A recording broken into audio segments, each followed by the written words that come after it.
性平三法伫教会无例外，无论是职场、校园或者社区，包括今仔日的聚会、团契、甲礼拜，法律的守护永远伫在。握手相揽，拢应该尊重对方的意愿，保持合宜的距离，点头、握手拢是真好的请安方式。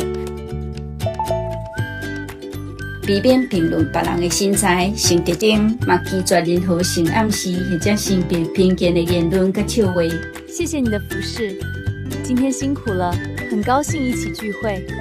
讲造就人的好话，言辞带有温慈甲尊重，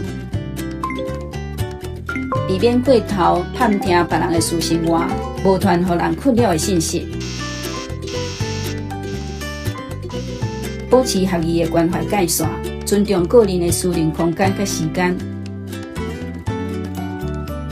任何无受欢迎的言语或者是妄身躯，拢有可能造成性骚扰，并且需要负担行政罚款、刑事责任和民事赔偿。尊重别人就是保护家己。如果你若拄到性别的事件，请向上诉主任或者是当地警察机关来申诉，请勇敢发声。申诉专线：台湾基督长老教会七星中会0223635546。咱做伙守护安全，祝大家今仔日的聚会平安喜乐。建立性别友善的环境，尊重性别，你我有责任。